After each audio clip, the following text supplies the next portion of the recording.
La casa en la calle de Alcalá siempre había sido silenciosa. Pero no de ese silencio incómodo que anuncia una pelea, sino de uno pulcro, ordenado, casi elegante, como si cada objeto supiera exactamente dónde debía estar. Las paredes blancas, los muebles de líneas rectas, el parquet impecable y las cortinas de lino gris claro formaban un escenario perfecto para una vida que, vista desde fuera, parecía intachable. Lucía Fernández Morales se movía por ese espacio con una calma aprendida. No era la calma ingenua de quien ignora los problemas, sino la serenidad disciplinada de alguien acostumbrado a observar antes de reaccionar. Como abogada corporativa, había aprendido que los detalles más importantes rara vez gritaban, solían esconderse en lo que no se decía, en los silencios prolongados, en las pausas mal colocadas. Aquella mañana, como tantas otras, Lucía se despertó antes que su marido. El reloj marcaba las 6:30. La luz del amanecer se filtraba suavemente por la ventana del dormitorio, dibujando sombras alargadas sobre la cama. Alejandro Ruiz Castillo dormía de lado, con el ceño levemente fruncido, como si incluso en sueños cargara con algo que no lograba soltar. Lucía lo observó durante unos segundos. No había rencor en su mirada, tampoco sospecha explícita. Solo una atención silenciosa, meticulosa, casi profesional. Había notado cambios en Alejandro desde hacía meses, pero aún no había puesto nombre a ninguno. Se levantó con cuidado, procurando no despertarlo. En la cocina, preparó café con la precisión de un ritual, 2 cucharadas exactas, agua a la temperatura correcta, la cafetera italiana colocada con firmeza sobre el fuego. Mientras esperaba, apoyó las manos sobre la encimera y respiró hondo. El aroma del café siempre le había resultado reconfortante, una señal de control, de rutina estable. Desde el salón se veía la calle de Alcalá, ya despierta. Coches, peatones, una ciudad que avanzaba sin detenerse por los dramas privados de nadie. Madrid no hacía preguntas, simplemente continuaba. Alejandro apareció minutos después, ajustándose la camisa mientras caminaba. «Buenos días», dijo, con una sonrisa rápida. «Buenos días», respondió Lucía, devolviéndole la mirada sin apartarse de sus propios pensamientos. Se sentaron a la mesa. Él revisaba el móvil con más atención de la necesaria. Lucía lo notó. Siempre lo notaba. No porque espiara, sino porque conocía los ritmos de su marido. Antes dejaba el teléfono boca abajo durante el desayuno, ahora lo mantenía cerca, con la pantalla encendida, como si temiera perder algo urgente. «Tengo una reunión temprano hoy», comentó Alejandro. «Puede que vuelva tarde». Lucía asintió, sin hacer preguntas. «Está bien». El tono de su voz no era frío, tampoco afectuoso en exceso. Era neutro, medido. Alejandro levantó la vista un instante, como si esperara algo más, una queja, una broma, una pregunta. No encontró nada. Salió del apartamento poco después, con el abrigo colgado del brazo y un beso rápido en la mejilla de Lucía. Cuando la puerta se cerró, el silencio volvió a instalarse en la casa, más denso que antes. Lucía recogió la mesa lentamente. No tenía prisa. Su mente repasaba pequeñas escenas recientes, detalles aparentemente insignificantes que, en conjunto, comenzaban a formar una figura borrosa. Las llamadas nocturnas que Alejandro atendía en el balcón. Los viajes de trabajo a Valencia cada vez más frecuentes. El cansancio que no coincidía con los horarios que él describía. Nada de eso era, por sí solo, una prueba. Y Lucía no era una mujer que acusara sin pruebas. En su despacho, encendió el ordenador portátil. Tenía varios expedientes pendientes, contratos por revisar, correos de clientes internacionales. El trabajo siempre había sido su refugio, un espacio donde las reglas eran claras y las consecuencias previsibles. Sin embargo, aquel día le costó concentrarse. Alrededor del mediodía, sonó su teléfono. Un número desconocido. Lucía dudó un segundo antes de responder. ¿Sí? Al otro lado, una voz femenina, joven, firme. ¿Lucía Fernández Morales? Sí, soy yo. Hubo una breve pausa. No sé cómo decir esto sin parecer inapropiada. Pero necesito hablar con usted sobre Alejandro Ruiz Castillo. Lucía no respondió de inmediato. Se limitó a escuchar. ¿Quién es usted?, preguntó finalmente. Mi nombre es Marta López. Vivo en Valencia. El nombre no le dijo nada en ese momento. Lucía tomó nota mentalmente, como hacía en las reuniones delicadas. ¿Sobre qué exactamente quiere hablar conmigo?, continuó, sin elevar el tono. Sobre algo que su marido no le ha contado, respondió la voz. Y que, tarde o temprano, usted merece saber. Lucía cerró los ojos un instante.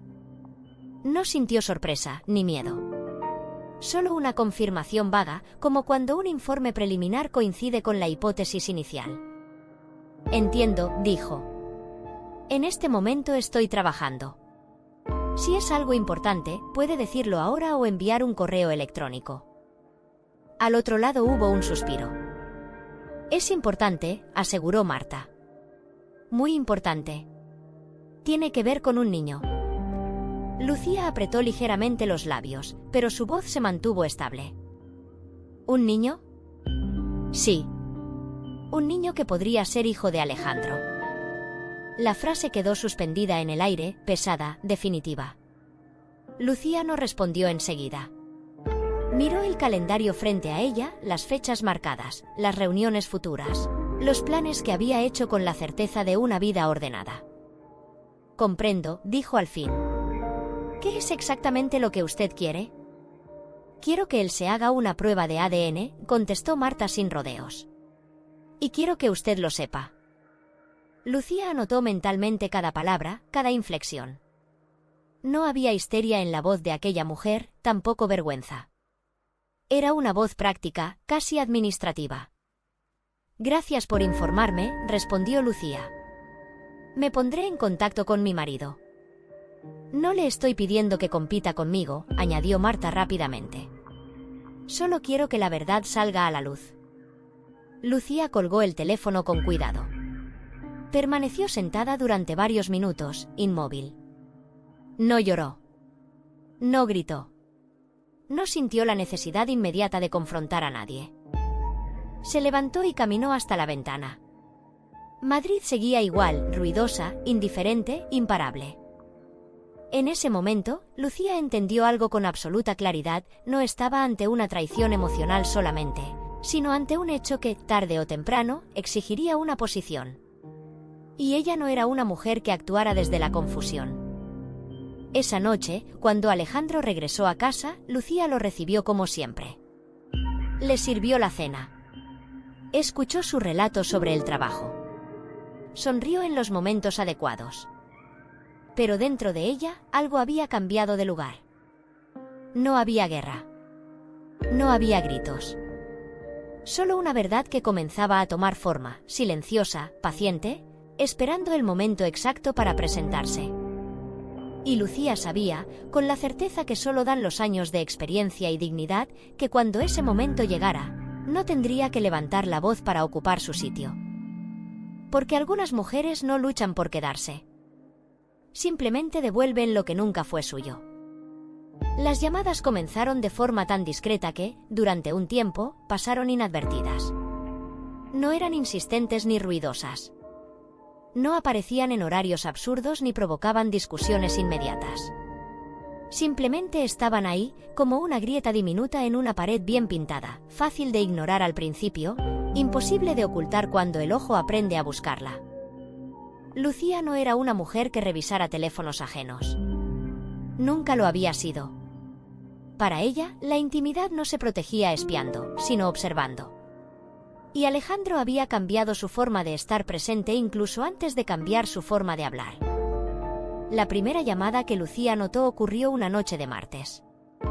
Estaban sentados en el sofá del salón, cada uno con su portátil, compartiendo el mismo espacio pero no necesariamente el mismo mundo. Alejandro recibió una llamada, miró la pantalla y, sin decir nada, se levantó. «Ahora vuelvo», dijo. Lucía asintió sin levantar la vista. Escuchó cómo él abría la puerta del balcón y la cerraba con cuidado. No era extraño que atendiera llamadas de trabajo a esa hora. Lo que llamó su atención no fue el hecho en sí, sino la forma, la rapidez con la que reaccionó, la tensión en los hombros, el tono bajo con el que empezó a hablar. No escuchó palabras concretas.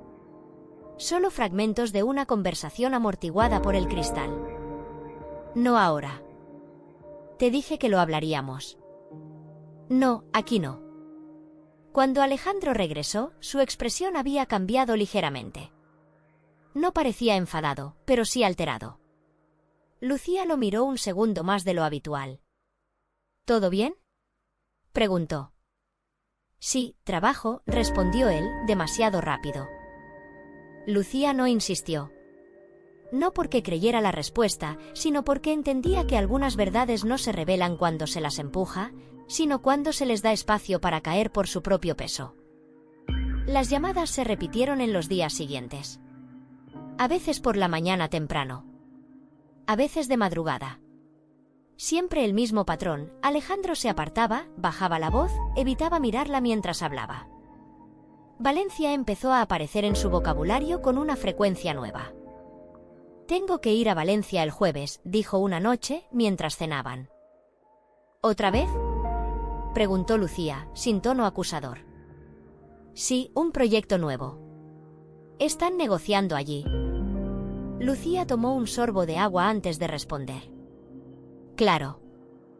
No preguntó por el proyecto. No preguntó por los nombres. En su mente ya había archivado Valencia como un dato relevante. No como una acusación, sino como una coordenada. Alejandro comenzó a ausentarse más. Llegaba tarde. Contestaba mensajes mientras hablaban. A veces sonreía al leer algo en el móvil, una sonrisa breve, inconsciente, que desaparecía en cuanto notaba la mirada de Lucía. Ella no reaccionaba. No reclamaba atención. No competía con una pantalla. Simplemente observaba. Una tarde de viernes, Lucía regresó antes de lo habitual del trabajo. Alejandro no estaba en casa. Dejó las llaves sobre la consola y se dirigió al salón. El teléfono de Alejandro vibraba sobre la mesa. Una notificación iluminó la pantalla. No lo tocó. Pero leyó el nombre que apareció durante una fracción de segundo antes de que la pantalla volviera a apagarse. Marta. Lucía se sentó en el sofá sin moverse durante varios minutos. El nombre no venía acompañado de un apellido, lo que indicaba una familiaridad evidente. No era un contacto profesional. No era una coincidencia. Marta. No sintió rabia. Sintió algo más frío, más estable, claridad. Esa noche, Alejandro regresó cerca de la medianoche. Lucía estaba en la cocina, leyendo unos documentos. ¿No te has ido a dormir?, preguntó él. Tenía trabajo pendiente. Ae. Se quedaron en silencio. Alejandro abrió la nevera, bebió agua directamente de la botella. Evitaba mirarla. Mañana salgo temprano, dijo. El tren a Valencia es a las 7. Lucía levantó la vista lentamente. Está bien. Volveré el domingo. De acuerdo. No hubo reproches. No hubo lágrimas. Alejandro pareció incómodo con esa normalidad. Como si esperara una escena que justificara su propia tensión. Esa noche, Lucía no durmió. No porque estuviera desbordada emocionalmente, sino porque su mente trabajaba con precisión quirúrgica. Repasaba escenas, palabras, gestos. No buscaba culpables, buscaba estructura. Valencia. Marta. Llamadas nocturnas. Viajes frecuentes. Silencios. Nada era concluyente, pero todo era coherente. El sábado por la mañana, Lucía salió a caminar por el barrio. Necesitaba aire, espacio, distancia. En una cafetería pequeña, pidió un café y se sentó junto a la ventana. Observó a las personas pasar, parejas, familias, niños de la mano de sus padres. Un niño. La palabra regresó a su mente, no como una imagen concreta, sino como una posibilidad que comenzaba a adquirir peso propio. Cuando Alejandro estaba en Valencia, las llamadas aumentaban. No hacia él, sino desde él. Mensajes breves. ¿Todo bien? Llego mañana. Luego hablamos. Lucía respondía con la misma sobriedad. Bien. De acuerdo. Descansa. No había ironía. No había dobles sentidos. Solo un lenguaje neutro, casi profesional. El domingo por la noche, Alejandro volvió. Estaba cansado, o al menos eso parecía. Se duchó, se cambió de ropa, se sentó a la mesa. Valencia fue intensa, comentó. Me imagino. Hay muchas cosas en juego. Lucía lo miró fijamente. Siempre las hay. Alejandro bajó la vista. Hubo un silencio incómodo. Lucía empezó, pero se detuvo. ¿Sí? Nada. Olvídalo. Lucía no lo presionó. Entendía ese momento. Era el instante previo a la confesión o al silencio definitivo. Y sabía que, si él hablaba ahora, lo haría desde el miedo, no desde la responsabilidad. Las semanas siguientes consolidaron lo inevitable. Las llamadas desde Valencia ya no eran esporádicas. Eran parte de la rutina. Alejandro ya no disimulaba tanto. A veces atendía el teléfono delante de ella, pero se levantaba para alejarse. Una noche, Lucía escuchó una palabra que se le quedó grabada. Daniel, dijo Alejandro en voz baja, desde el balcón. Lucía cerró el libro que estaba leyendo. No se levantó. No se acercó. No necesitaba escuchar más. Daniel. No era el nombre de un proyecto. No era el nombre de un cliente. Era el nombre de alguien que importaba. Cuando Alejandro regresó al salón, Lucía lo miró directamente. ¿Quién es Daniel?, preguntó. La pregunta no llevaba reproche. Tampoco llevaba curiosidad morbosa. Era directa, limpia. Alejandro se quedó inmóvil durante un segundo demasiado largo. Un asunto de trabajo, respondió finalmente. Lucía asintió. Entiendo. Pero no entendía. Y él lo sabía. Esa noche, mientras se acostaban, Alejandro se giró de espaldas. Lucía permaneció mirando al techo. No sentía celos. Sentía una distancia nueva, más profunda que cualquier discusión. Había algo en juego que ya no era solo emocional. Las llamadas desde Valencia no eran solo una señal de infidelidad. Eran la antesala de una verdad más grande, una que no se resolvería con disculpas ni promesas. Lucía lo supo entonces, con una claridad que no la asustó. No estaba observando una traición en curso, sino una estructura paralela que llevaba tiempo existiendo. Y cuando una estructura se revela, no se derrumba con gritos. Se desmantela con hechos. El nombre no se iba. Lucía lo descubrió a la mañana siguiente, cuando se despertó con la sensación de haber olvidado algo importante y al mismo tiempo, de recordarlo con excesiva nitidez.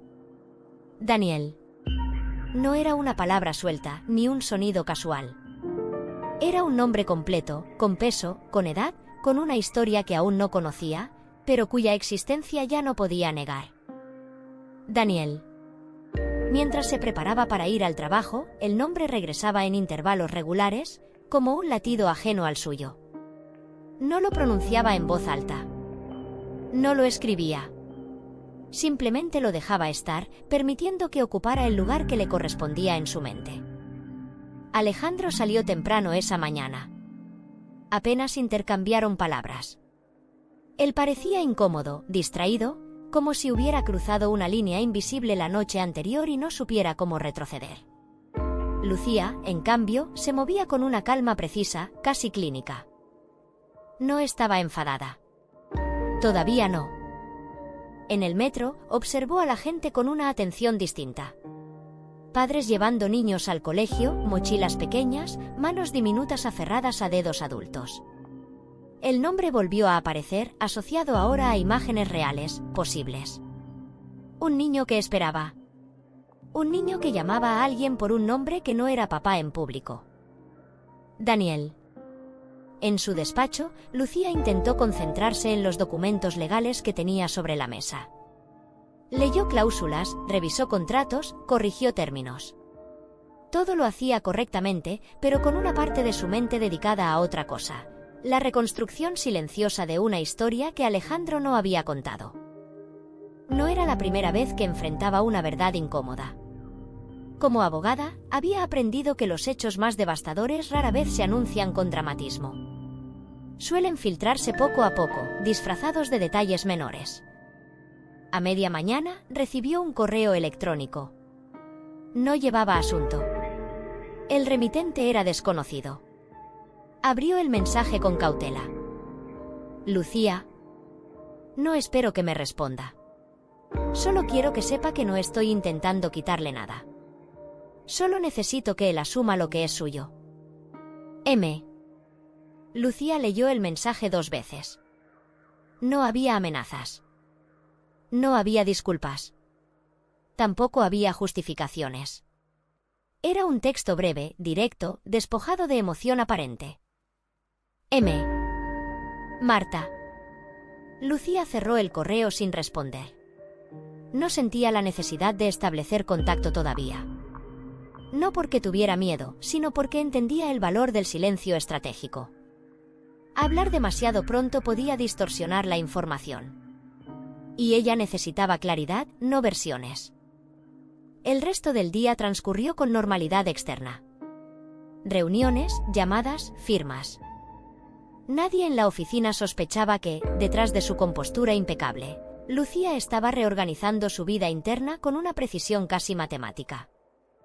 Esa noche, Alejandro volvió tarde. Se sentaron a cenar frente a frente.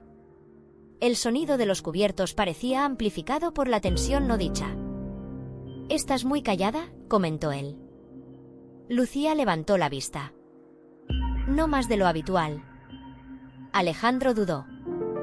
«Sobre anoche». «¿Sí?». «Lo de la llamada». Lucía lo miró con atención, sin interrumpirlo. «No era nada importante», continuó él. «A veces exageras las cosas en tu cabeza». No fue el contenido de la frase lo que a Lucía le llamó la atención, sino la estructura. No negó. No explicó. Trasladó la responsabilidad a ella. «Puede ser», respondió Lucía.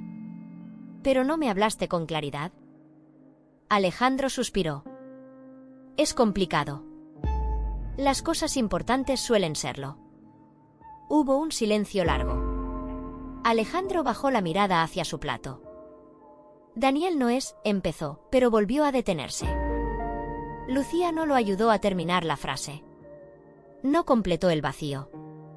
Sabía que hacerlo sería ofrecerle una salida fácil. «¿No es qué?», preguntó finalmente, con suavidad. Alejandro apretó los labios. «No es lo que crees». Lucía asintió despacio. «Entonces dime qué es». Alejandro no respondió. Se levantó, llevó su plato al fregadero y salió del comedor sin decir una palabra más. Lucía permaneció sentada. No sintió humillación. Sintió confirmación. Esa noche, al acostarse, Alejandro volvió a darle la espalda. Lucía permaneció despierta, mirando el techo. Pensaba en el nombre. En la manera en que había sido pronunciado, con cuidado, con afecto, con una intimidad que no se improvisa. Daniel no era un error reciente. Daniel era una continuidad.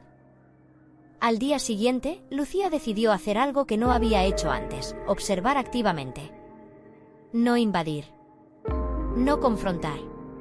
Observar. Notó que Alejandro recibía mensajes a horas fijas. Que, al leerlos, su expresión cambiaba de forma sutil, casi imperceptible. Notó que evitaba hablar de ciertos temas. Que sus viajes a Valencia coincidían con fines de semana específicos. Lucía empezó a reconstruir una línea temporal. No en papel. En su mente. Valencia. Marta. Daniel. No necesitaba más nombres. Una tarde, mientras revisaba unos documentos en casa, escuchó a Alejandro hablando por teléfono en el balcón. Esta vez, no intentó ocultarse demasiado. «No puedo quedarme más tiempo», decía. «Ya te expliqué la situación». Pausa. «No, no es tan fácil». Otra pausa. «Daniel, escucha a tu madre». El nombre volvió a atravesar el espacio entre ellos, esta vez sin filtros. Lucía no se movió. No interrumpió. Dejó que la escena se desarrollara sola. Cuando Alejandro colgó, entró al salón y se encontró con la mirada de Lucía. «Lo escuché», dijo ella, antes de que él hablara. Alejandro se quedó inmóvil. «Lucía». «No te estoy acusando», continuó ella. «Solo necesito que dejes de tratarme como si fuera incapaz de entender». Alejandro pasó una mano por su rostro. «Es un niño», admitió finalmente. «Vive en Valencia». Lucía respiró hondo. «¿Es tu hijo?». La pregunta fue directa, sin rodeos. Alejandro no respondió de inmediato. Ese silencio fue más elocuente que cualquier confesión. «No lo sé», dijo al fin. «Por eso es complicado». Lucía asintió lentamente. «Entonces sí lo sabes». Alejandro la miró, derrotado. «Su madre dice que sí». Lucía no reaccionó de forma visible. No levantó la voz. No lloró. No sonrió. «¿Desde cuándo lo sabes tú?». «Desde hace años». «Años». La palabra cayó como una sentencia. «¿Y pensabas decírmelo?». Alejandro dudó. No sabía cómo. Lucía se levantó del sofá y caminó hasta la ventana. Madrid seguía allí, indiferente, constante.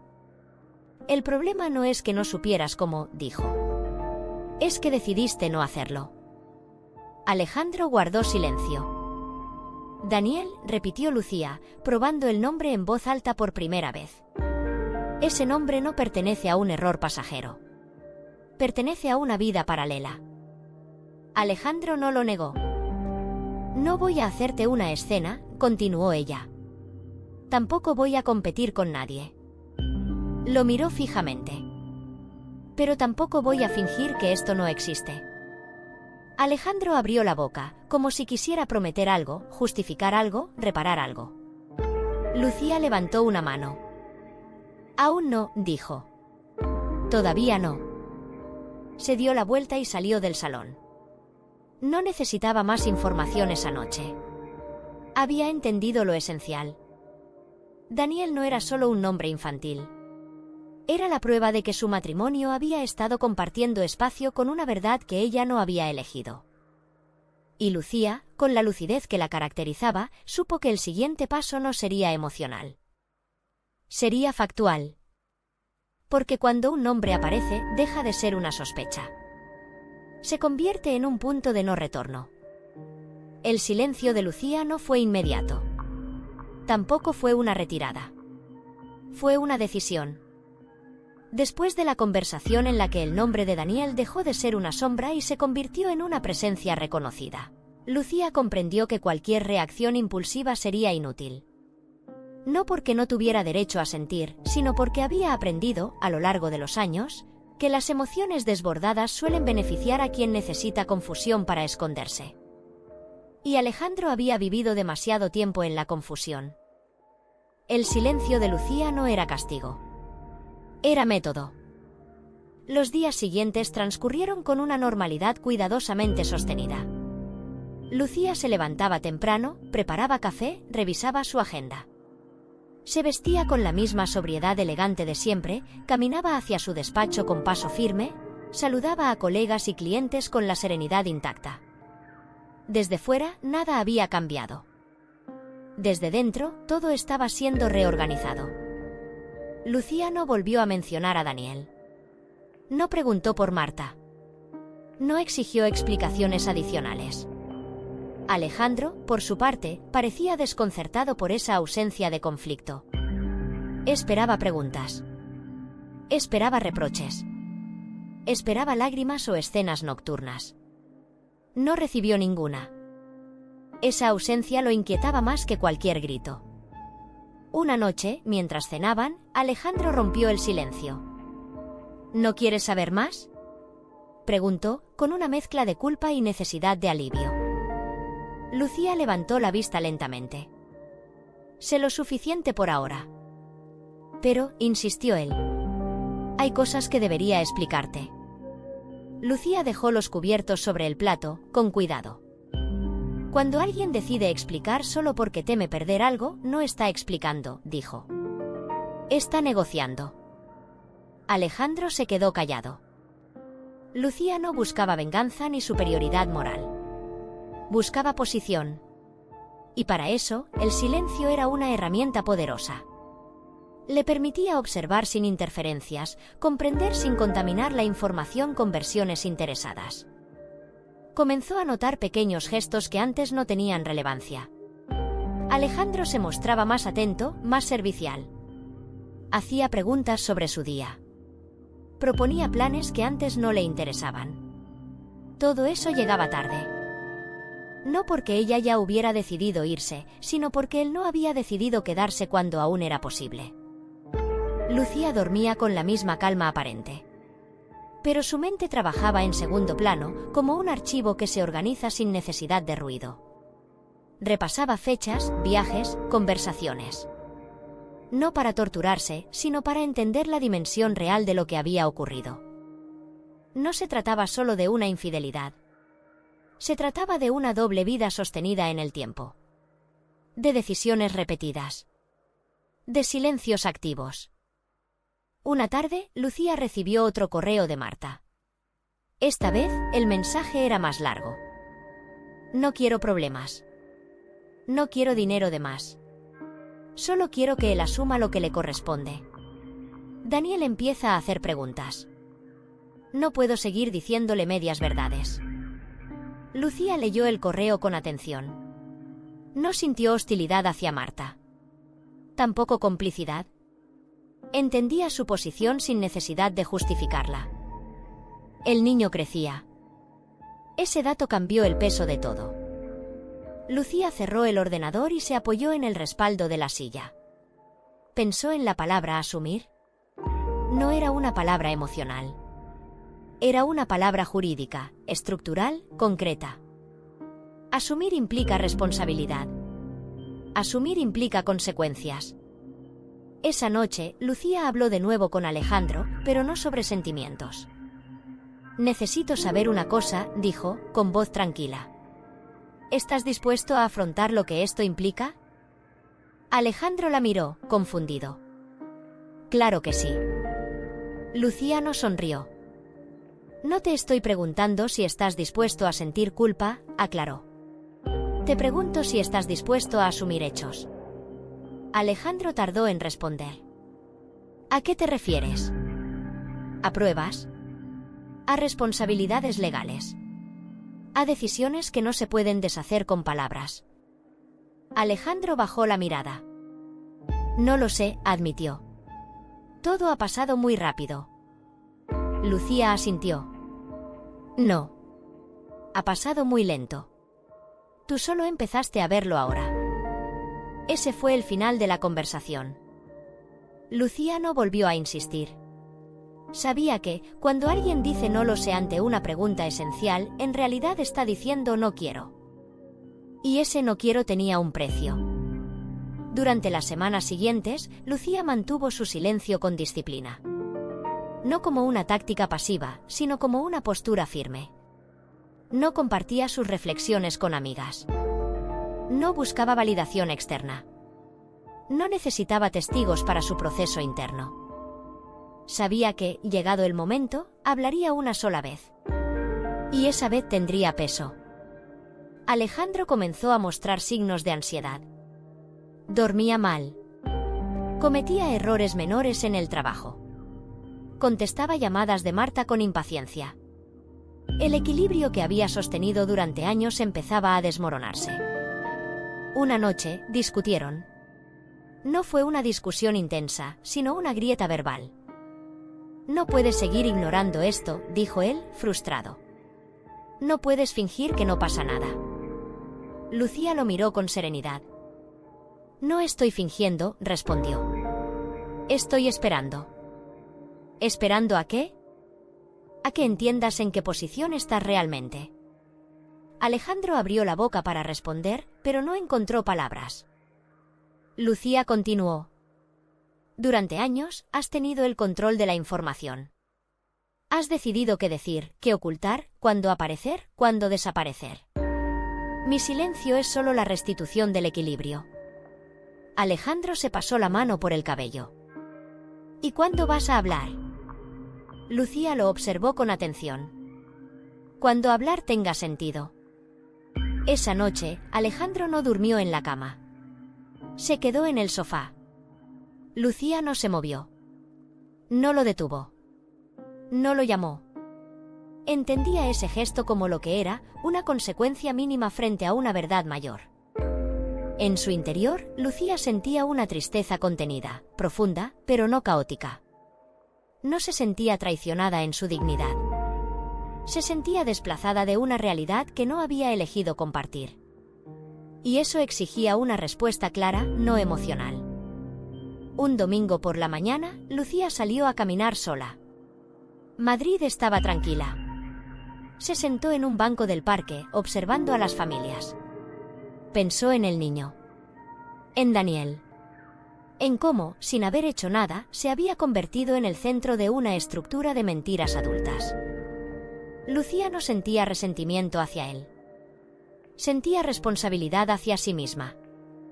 Comprendió entonces que su silencio no era indefinido. Tenía una fecha implícita. No marcada en el calendario, sino en la lógica de los hechos. El momento en que la verdad dejara de ser solo una información y se convirtiera en una exigencia. Ese momento se acercaba. Esa noche, al regresar a casa, Lucía se sentó frente a Alejandro. Voy a seguir en silencio un tiempo más, dijo. No porque no tenga nada que decir, sino porque cuando hable no habrá marcha atrás. Alejandro la miró, inquieto. ¿Eso es una amenaza? Lucía negó con la cabeza. Es una advertencia honesta. Se levantó y se dirigió al dormitorio. Alejandro permaneció sentado, solo, por primera vez consciente de que el silencio de su esposa no era ausencia. Era preparación. Porque hay mujeres que no alzan la voz cuando descubren la verdad. La ordenan. Y cuando por fin hablan, ya no están pidiendo explicaciones. Están tomando posición. Marta López no era una mujer impulsiva. Había aprendido a medir sus palabras porque, durante años, nadie había medido las consecuencias por ella. Vivía en Valencia, en un apartamento modesto cerca de la Avenida del Puerto, un lugar funcional, sin adornos innecesarios, donde cada objeto tenía una razón práctica para estar allí. No era una vida cómoda, pero era una vida sostenida con esfuerzo propio. Daniel jugaba en el suelo del salón cuando Marta tomó el teléfono. Tenía 5 años, una edad en la que las preguntas comienzan a aparecer sin filtro, sin cálculo, sin conciencia del daño que pueden causar. «Mamá, ¿por qué papá no vive aquí?», había preguntado esa mañana, con la naturalidad cruel de los niños. Marta no respondió de inmediato. Se limitó a observarlo, a ese niño que tenía los ojos de Alejandro y una manera particular de fruncir el ceño cuando algo no le cuadraba. No podía seguir posponiendo lo inevitable. Durante años había aceptado promesas vagas. Frases como «no es el momento, déjame arreglar las cosas, cuando todo se calme». Durante años había sido paciente, razonable, invisible. Pero la paciencia tiene un límite cuando empieza a convertirse en una forma de complicidad. Marta marcó el número de Alejandro con una calma que no reflejaba su determinación interna. «Tenemos que hablar», dijo cuando él contestó. «Y esta vez no es negociable». Alejandro suspiró al otro lado de la línea. «Ahora no es buen momento, Marta». «Nunca lo es para ti», respondió ella. «Pero para mí sí. Y para Daniel, más aún». Hubo un silencio breve. «¿Qué quieres?», preguntó él, cansado. Marta cerró los ojos un instante. «Quiero que te hagas una prueba de ADN». La frase cayó con peso. No fue pronunciada como una amenaza explícita, pero lo era en esencia. Eso es absurdo, replicó Alejandro. Ya hemos hablado de esto. No, corrigió Marta. Tú has hablado de esto. Yo he esperado. Alejandro no respondió.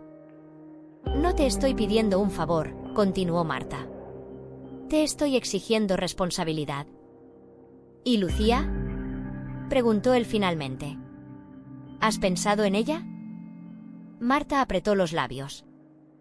He pensado en tu esposa más de lo que tú lo has hecho, dijo. Precisamente por eso no voy a seguir escondiéndome. Alejandro se puso a la defensiva. No puedes hacer esto así. Hay muchas cosas en juego. Siempre hay cosas en juego cuando alguien ha mentido, respondió Marta. Pero esta vez no voy a ser yo la que pierda. Marta colgó sin esperar respuesta. No necesitaba convencerlo. Solo necesitaba dejar claro que había llegado al final de su margen de tolerancia. Esa misma tarde, Marta envió un mensaje a Lucía. No fue impulsivo. Lo había redactado y borrado varias veces antes de enviarlo. No buscaba confrontación. Buscaba transparencia. Lucía. No le escribo para competir ni para provocar. Le escribo porque hay un niño de por medio y porque su marido no está actuando con honestidad. Voy a exigir una prueba de ADN. Usted merece saberlo antes de que ocurra. Marta López. Lucía leyó el mensaje con atención. No sintió sorpresa. Tampoco indignación. Sintió algo más firme, confirmación estructural. Aquello que había observado en silencio comenzaba a adquirir forma jurídica. No respondió de inmediato. Sabía que cualquier reacción apresurada podía alterar el equilibrio de fuerzas. Marta había hecho su movimiento. Ahora, el siguiente paso debía ser medido. Esa noche, Alejandro llegó a casa visiblemente alterado. No se quitó el abrigo de inmediato. Caminaba de un lado a otro del salón, como si el espacio le resultara insuficiente. Marta te ha escrito, dijo, sin rodeos. Lucía asintió. Sí. ¿Y no tienes nada que decir? Lucía lo miró con calma. Tengo mucho que decir, respondió. Pero antes necesito escucharte. Alejandro se sentó, pasó las manos por el rostro. Me está presionando, admitió. Quiere una prueba de ADN. Lo sé. No entiende las consecuencias. Lucía levantó una ceja. ¿A cuáles te refieres? Preguntó. ¿A las legales o a las emocionales? Alejandro no respondió de inmediato. Esto puede destruir mi vida, dijo finalmente. Lucía lo observó con atención. No, corrigió.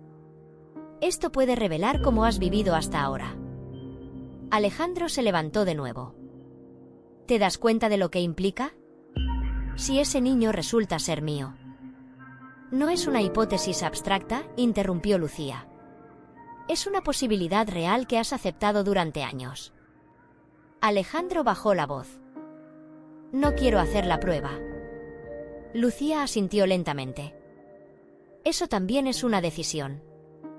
Ella me está amenazando, insistió él. No, respondió Lucía. Te está poniendo frente a una verdad que has evitado. El silencio se extendió entre ellos. Alejandro parecía buscar una salida que no implicara asumir responsabilidad. ¿Y tú? Preguntó. ¿De qué lado estás? Lucía se incorporó en el sofá. No hay lados, dijo. Hay hechos. Y hay consecuencias. Alejandro la miró con incredulidad. ¿No vas a defender nuestro matrimonio? Lucía sostuvo su mirada. Un matrimonio no se defiende ocultando realidades, respondió. Se sostiene con decisiones coherentes. Y las tuyas no lo han sido. Esa noche, Alejandro durmió mal.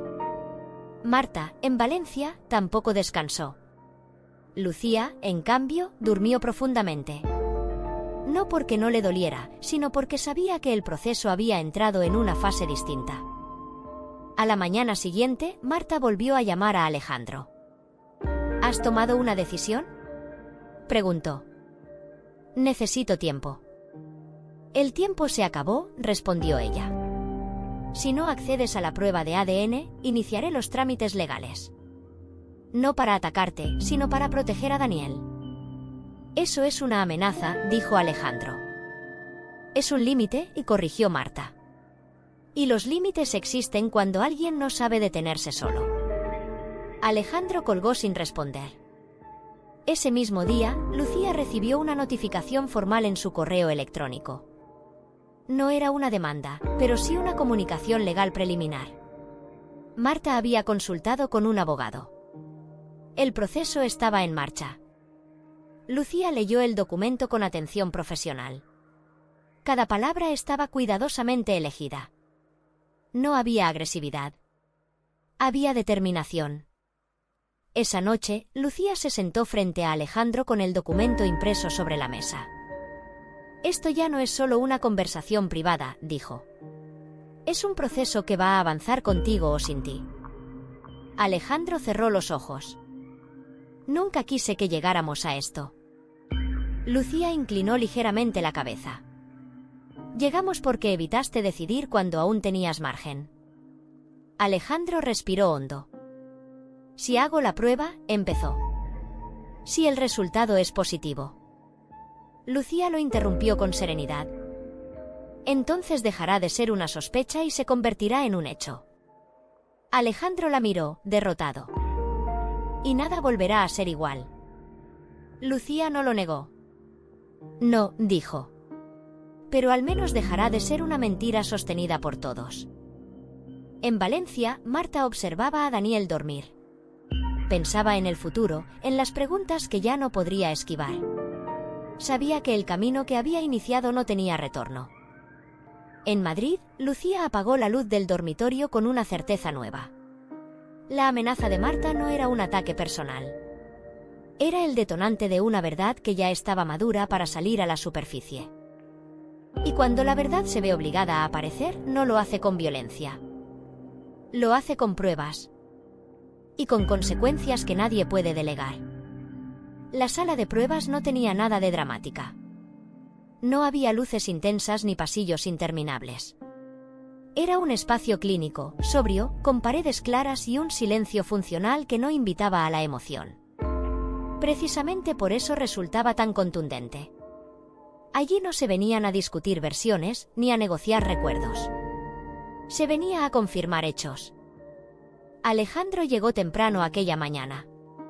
Había salido de casa sin despedirse con palabras. Lucía había asentido cuando él tomó las llaves, consciente de que no era un día para gestos teatrales. El aire de Madrid estaba frío, limpio, indiferente a la carga que Alejandro llevaba en el pecho. El centro de análisis genéticos se encontraba en una calle discreta del barrio de Chamberí. Un edificio antiguo rehabilitado, con una placa metálica junto a la puerta que indicaba, con precisión aséptica, los servicios ofrecidos.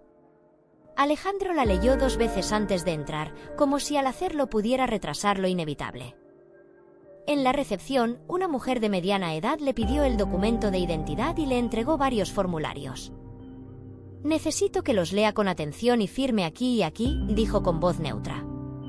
«La muestra será tomada en unos minutos». Alejandro tomó el bolígrafo. Sus manos temblaban levemente. Leyó las cláusulas sin procesarlas del todo: consentimiento informado, confidencialidad, plazos de entrega, validez legal. Todo estaba escrito con una claridad que no dejaba espacio para interpretaciones emocionales. Firmó. Se sentó en la sala de espera. 2 personas más aguardaban, cada una inmersa en su propio silencio. Nadie cruzaba miradas. Nadie compartía historias. En ese lugar, las vidas se tocaban solo a través de la espera. Alejandro pensó en Daniel.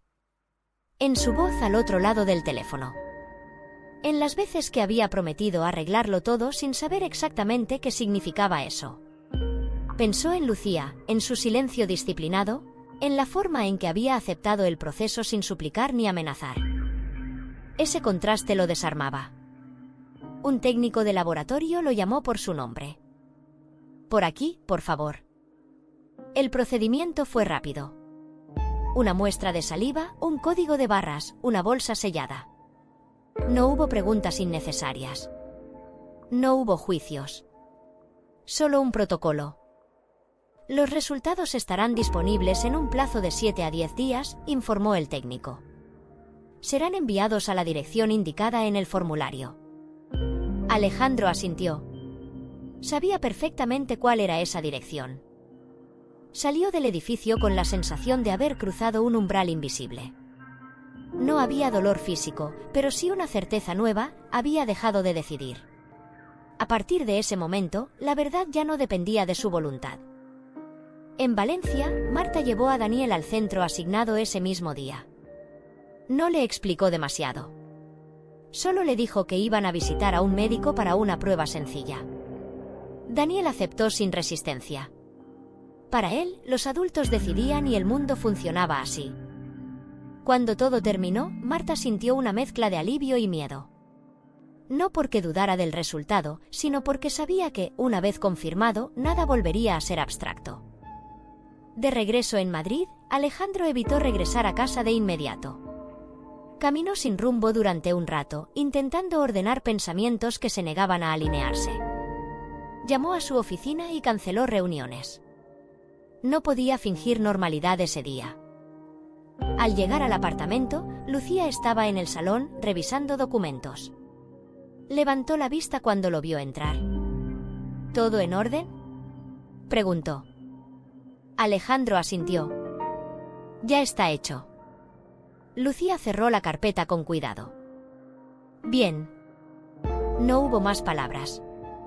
No eran necesarias.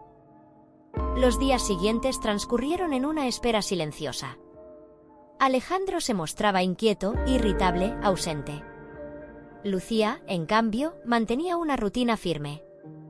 No lo evitaba, pero tampoco lo sostenía emocionalmente. Había entendido que ese proceso no le correspondía cargarlo. Una noche, Alejandro rompió el silencio. Tengo miedo, admitió, sentado al borde del sofá. Lucía lo miró con atención. El miedo aparece cuando se agotan las alternativas, respondió. Es una reacción lógica. ¿Y tú?, preguntó él. ¿No tienes miedo? Lucía pensó unos segundos antes de responder. Tengo claridad, dijo. Y eso es distinto. Alejandro bajó la cabeza. Si el resultado confirma, empezó. Lucía lo interrumpió con un gesto suave. No adelantemos conclusiones, dijo. Esperemos los hechos. Esa frase lo desconcertó. No porque negara lo evidente, sino porque establecía una regla: nada se debatiría hasta que la prueba hablara. La espera se hizo más pesada con el paso de los días. Alejandro recibía mensajes de Marta con frecuencia contenida. No reproches, no súplicas. Solo preguntas prácticas. ¿Te han dicho cuándo? Daniel está bien. Avísame cuando sepas algo. Lucía no intervenía. No leía los mensajes. No pedía informes. Sabía que el resultado llegaría, con o sin ansiedad previa. El octavo día, el mensajero llamó al timbre a media mañana. Lucía fue quien abrió la puerta. Firmó la recepción de un sobre blanco, sellado, con el logotipo del laboratorio. Reconoció de inmediato el peso específico de ese objeto. Lo dejó sobre la mesa del comedor. No lo abrió. Esperó a que Alejandro regresara del trabajo. Cuando él entró, vio el sobre y se quedó inmóvil. Llegó, dijo Lucía. Alejandro se sentó lentamente. ¿Lo has leído?, preguntó, con voz tensa. Lucía negó con la cabeza. No. Alejandro la miró con incredulidad. ¿Por qué? Lucía lo observó con serenidad. Porque el resultado no es solo tuyo, respondió. Y porque no me corresponde decidir cuando enfrentas la verdad. Alejandro tomó el sobre con manos temblorosas. ¿Y si no puedo?, murmuró. Lucía apoyó los codos sobre la mesa. Entonces tendrás que aprender, dijo. Como todos cuando se quedan sin excusas. Alejandro sostuvo el sobre sin abrirlo durante varios minutos. Respiraba con dificultad. Lucía no lo apuró. No lo consoló. Estaba presente, pero no interviniente. Finalmente, Alejandro abrió el sobre. Sus ojos recorrieron el documento con rapidez desordenada. Se detuvieron en una línea específica. Volvió a leerla. Una tercera vez. El silencio se volvió denso. Lucía no preguntó. No necesitaba hacerlo. Alejandro dejó el papel sobre la mesa, como si pesara demasiado para sostenerlo. Es concluyente, dijo, con la voz quebrada. La probabilidad es del 99,99%. Lucía asintió lentamente. Entonces ya no es una hipótesis, respondió. Es un hecho. Alejandro cerró los ojos. No sé qué hacer. Lucía se levantó y se acercó a la ventana. Miró la ciudad. Ahora empieza la parte que no se puede delegar, dijo. Asumir. Alejandro no respondió. Sabía que la sala de pruebas en Madrid no había sido solo un lugar físico. Había sido el punto exacto donde su vida dejó de sostenerse en silencios. Y por primera vez, entendió que no había nada que Lucía pudiera hacer por él en ese proceso. La verdad ya estaba escrita. Y, a partir de ese momento, todo tendría que ordenarse en torno a ella.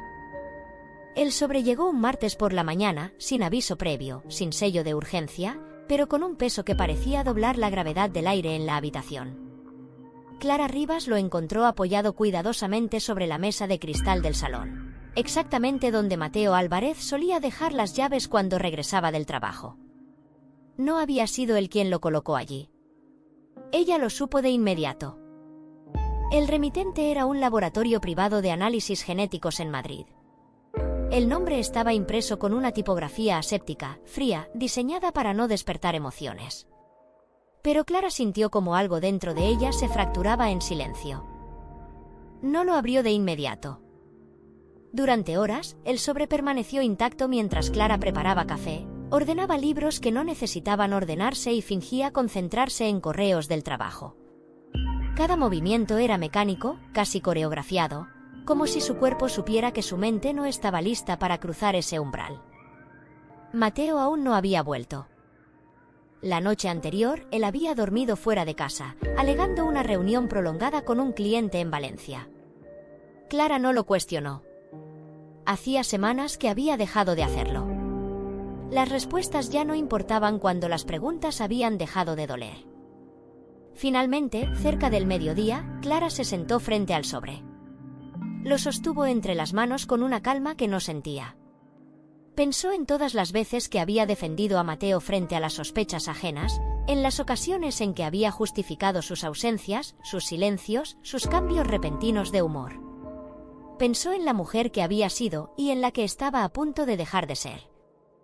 Rasgó el sobre con cuidado. El informe era claro, directo, clínico. No había lugar para interpretaciones poéticas ni malentendidos legales.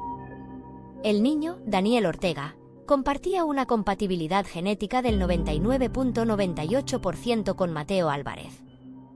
Padre biológico confirmado. Clara leyó la frase 3 veces. No porque no la entendiera, sino porque su mente se negaba a aceptarla como parte de su historia. Cerró los ojos, respiró hondo y sintió algo inesperado, no fue rabia. Tampoco tristeza inmediata. Fue una claridad devastadora. Todo encajaba. Las llamadas nocturnas, las transferencias bancarias inexplicables, los viajes improvisados. La insistencia de Laura Ortega, la otra mujer, quien había pasado de súplicas a amenazas veladas. Ella había exigido la prueba. No por justicia, sino por control. Quería obligar a Mateo a ocupar un lugar que había evitado durante años. Y ahora, la prueba no solo lo colocaba a él en evidencia. También liberaba a Clara.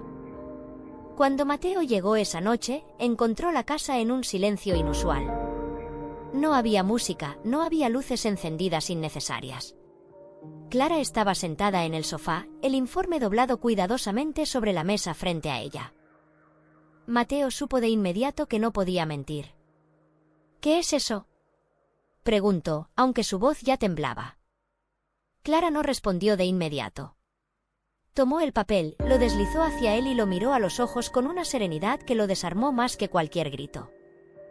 «Es el resultado», dijo finalmente. «Llegó hoy. Yo lo recibí primero». Mateo bajó la mirada, leyó las líneas que temía desde hacía meses. Sus manos comenzaron a sudar. Intentó hablar, pero ninguna palabra parecía suficiente, ninguna explicación podía cubrir años de omisiones. «Clara, empezó. Ella levantó una mano, no como gesto de rechazo, sino de límite. «No vengo a discutir», dijo. «Tampoco a competir. No quiero convencerte de nada». Se levantó lentamente, como si cada movimiento estuviera medido para no romper el equilibrio que había logrado mantener. «No voy a disputar un lugar que nunca fue mío», continuó. «No voy a pelear por un hombre que tuvo el valor de ser padre, pero no la dignidad de ser esposo». Mateo la miró, desconcertado. Esperaba reproches, lágrimas, una escena. No esperaba esa calma. «Yo no compito», añadió Clara. «Yo devuelvo». Tomó aire, lo sostuvo un segundo más de lo necesario, y pronunció la frase que había ensayado en silencio desde que abrió el sobre. «No te disputo. Solo te devuelvo al lugar que elegiste». Mateo sintió que el suelo desaparecía bajo sus pies. Intentó acercarse, pero Clara dio un paso atrás. La distancia era ahora irreversible. Esa misma semana, Clara habló con un abogado. No buscó venganza ni compensación emocional. Solo claridad legal. El proceso de divorcio fue limpio, casi quirúrgico. Ella renunció a explicaciones públicas. No necesitaba justificar su decisión ante nadie. Mateo, en cambio, no tuvo ese privilegio. Laura Ortega hizo pública la prueba. Exigió reconocimiento legal, pensión alimenticia, responsabilidades. Los medios no tardaron en conectar los puntos. El nombre de Mateo comenzó a circular acompañado de palabras como escándalo, doble vida, fraude moral. Su empresa rescindió contratos. Los clientes desaparecieron uno a uno. La imagen de profesional confiable se desmoronó con la misma rapidez con la que había construido su carrera. La pensión mensual se convirtió en una carga constante. No solo económica, sino simbólica. Cada transferencia era un recordatorio de las decisiones que había evitado enfrentar a tiempo. Clara, mientras tanto, cerró la puerta de aquella casa por última vez sin mirar atrás. No huyó. Avanzó. Había perdido un matrimonio, sí. Pero había recuperado algo más valioso, su lugar, su nombre, su silencio intacto. Y en ese silencio, por primera vez en años, no había mentira alguna. El escándalo no explotó de inmediato.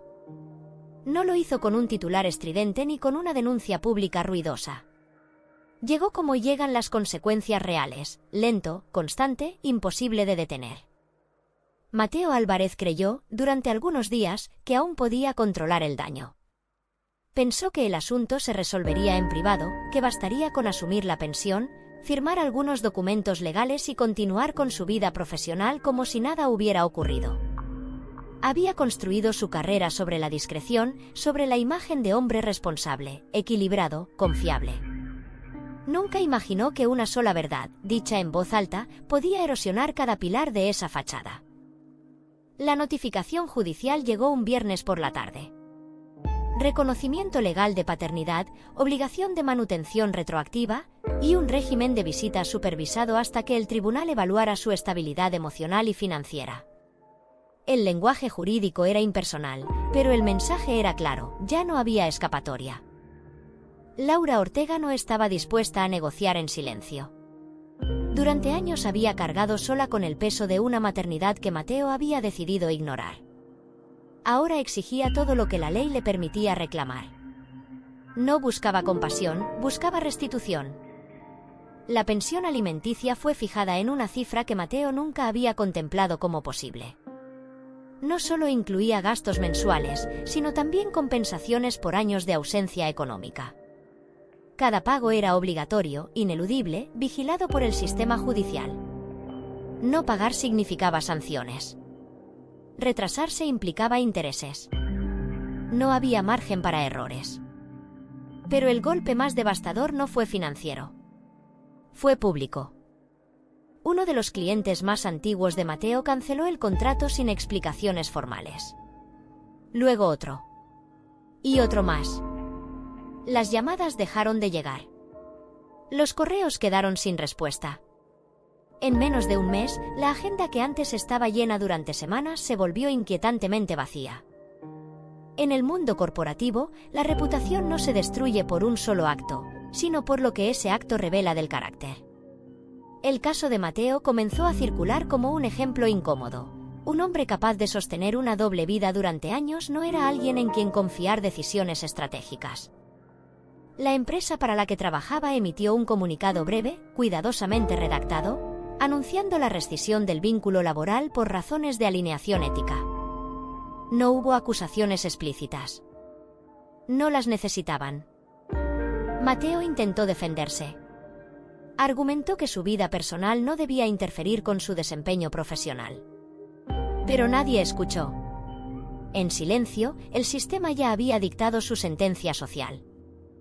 Mientras tanto, Clara Rivas observaba todo desde una distancia que ella misma había elegido. No celebró la caída de Mateo. Tampoco sintió alivio inmediato. Lo que experimentó fue algo más complejo. Una confirmación dolorosa de que había tomado la decisión correcta a tiempo. Había dejado el matrimonio antes de que la vergüenza pública la alcanzara. Antes de que su nombre apareciera vinculado a explicaciones que no le correspondían. Antes de que tuviera que justificar errores que no eran suyos. Clara continuó con su trabajo, mantuvo sus rutinas, reconstruyó su espacio emocional con una disciplina casi silenciosa. No habló mal de Mateo. No dio entrevistas. No necesitaba exponerlo, la realidad se encargaba de hacerlo sola. Mateo, en cambio, comenzó a sentir el peso de la soledad auténtica. Laura no ofrecía consuelo. Su relación estaba marcada por la exigencia, no por el afecto. El hijo al que ahora debía visitar lo miraba con curiosidad distante, como se mira a un extraño obligado por las circunstancias. No era odio lo que encontraba en los ojos del niño. Era ausencia de vínculo. Y esa ausencia era irreparable. Las noches se volvieron largas. Mateo repasaba decisiones pasadas con una lucidez tardía. Comprendió que no había perdido a Clara el día del divorcio, sino mucho antes, cuando eligió el silencio en lugar de la verdad, la comodidad en lugar de la responsabilidad. Intentó rehacer su carrera. Envió currículums, ofreció servicios como consultor independiente, aceptó trabajos por debajo de su experiencia. Pero el estigma lo seguía. En un mercado pequeño, las historias viajan rápido y las segundas oportunidades no siempre llegan. La deuda crecía. No solo la legal, sino la moral. Cada mes, al cumplir con la transferencia obligatoria, Mateo sentía que su vida se había reducido a una serie de obligaciones sin propósito. Había perdido el respeto de los demás, pero, sobre todo, el propio. Clara, por su parte, comenzó a experimentar una transformación silenciosa. No fue inmediata ni espectacular. Fue gradual. Empezó a tomar decisiones sin consultar, a ocupar espacios que antes había cedido, a reconocerse como una mujer completa fuera del rol de esposa. Entendió que devolver a Mateo a su lugar no había sido un acto de renuncia, sino de restitución. Ella no había perdido nada. Había soltado lo que nunca le perteneció por completo. Con el tiempo, el nombre de Mateo dejó de aparecer en conversaciones relevantes. Se convirtió en una referencia lejana, en una advertencia tácita sobre las consecuencias de la cobardía emocional. No fue castigado por amar a otra mujer, sino por no asumir ninguna de sus elecciones. El sistema legal cerró el caso con frialdad administrativa. Las obligaciones quedaron establecidas por años. No había apelación posible. La vida de Mateo quedó dividida entre el antes y el después de una prueba de ADN, ácido deoxirribonucleico, que no solo confirmó una paternidad, sino que desnudó una verdad más profunda. Nadie puede sostener una mentira indefinidamente sin pagar un precio. Clara siguió adelante. Sin ruido. Sin revancha. Con la dignidad intacta. Y Mateo aprendió, demasiado tarde, que el lugar correcto no siempre es el que uno desea, sino el que uno merece. Daniel Ortega tenía 7 años cuando empezó a comprender que el mundo no siempre se ajusta a la lógica que los adultos intentan enseñar. Hasta entonces, su vida había sido una rutina cuidadosamente gestionada por Marta López, la mujer que lo había criado con amor y disciplina, y por las pocas ocasiones en que Mateo Álvarez se presentaba, siempre con distancia emocional y un aire de incertidumbre. Para Daniel, el concepto de papá era complejo.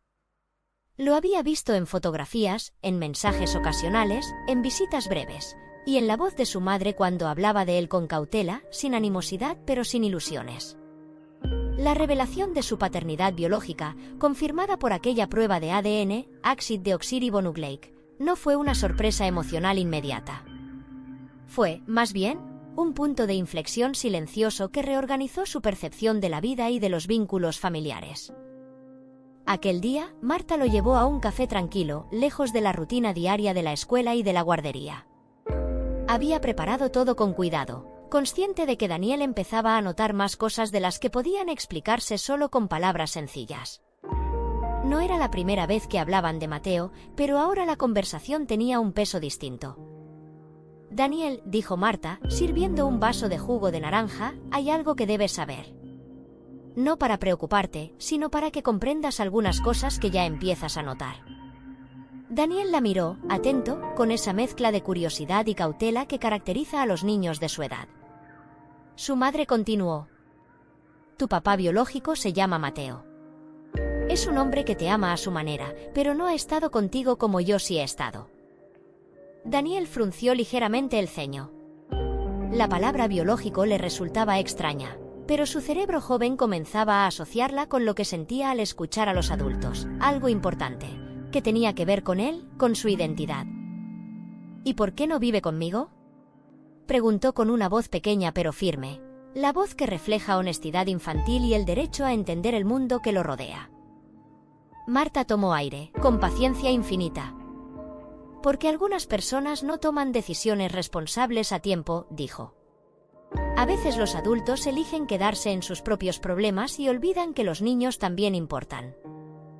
Daniel lo asimiló en silencio. No preguntó más. No había rabia en sus ojos, solo una especie de consternación.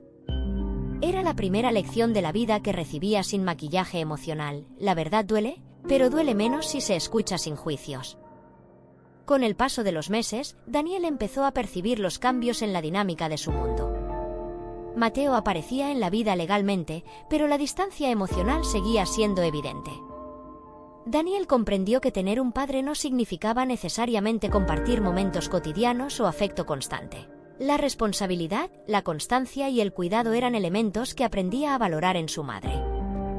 En la escuela, Daniel era un niño tranquilo, observador, con una sensibilidad especial para notar emociones ajenas. Algunos compañeros comentaban sobre padres separados, pero él había aprendido a no hablar demasiado de su situación. Comprendía que las palabras podían complicar lo que era simple. Su relación con Marta era sólida, estable y llena de amor, mientras que la de Mateo estaba marcada por la obligación más que por el afecto espontáneo. Una tarde, después de hacer la tarea, Daniel se acercó a Marta mientras ella revisaba unos documentos legales relacionados con la manutención. «Mamá», dijo, «¿algún día podré hablar con él sin sentirme raro?». Marta lo miró, entendiendo la profundidad de la pregunta. Se sentó junto a él, tomando sus pequeñas manos entre las suyas. «Sí, cariño», respondió. «Pero recuerda algo importante, tú tienes derecho a tus emociones. Puedes sentir curiosidad, tristeza o incluso enojo. Lo que no puedes es dejar que esas emociones te obliguen a hacer algo que no deseas». Daniel asintió, procesando esas palabras con la seriedad que solo los niños capaces de introspección temprana poseen. Aprendió a diferenciar entre amor biológico y afecto cotidiano, entre obligación y elección. Cada visita supervisada con Mateo reforzaba esa comprensión. El niño comenzaba a reconocer la responsabilidad, pero no necesariamente el cariño. Los fines de semana eran los momentos más complejos. Mateo intentaba interactuar, pero Daniel había desarrollado un mecanismo de autoprotección emocional. Escuchaba, observaba y respondía con cortesía, pero mantenía un límite invisible. Ese límite no era resentimiento, era una lección de prudencia que su madre había inculcado sin palabras explícitas. Proteger su corazón mientras el mundo adulto resolvía sus propios conflictos. Al cumplir 8 años, Daniel escribió un dibujo que revelaba su visión del mundo familiar. En una hoja grande, trazó 3 figuras, una mujer alta y sonriente, un niño en medio y un hombre distante al fondo. No había gestos agresivos ni símbolos de odio, solo distancia. Marta observó el dibujo y lo interpretó con delicadeza. Daniel estaba entendiendo la realidad, pero desde la observación, no desde la rabia. «Es muy bonito», dijo ella. «¿Quieres contarme qué significa?» Daniel lo explicó con sencillez. «Esta es mamá. Esta soy yo. Y él es Mateo. Está lejos, pero sé que existe. Y eso está bien». Marta sonrió, conteniendo una emoción profunda. Su hijo estaba aprendiendo a integrar la verdad sin que la cargara como un peso destructivo. No había odio, no había culpa. Solo reconocimiento de la realidad.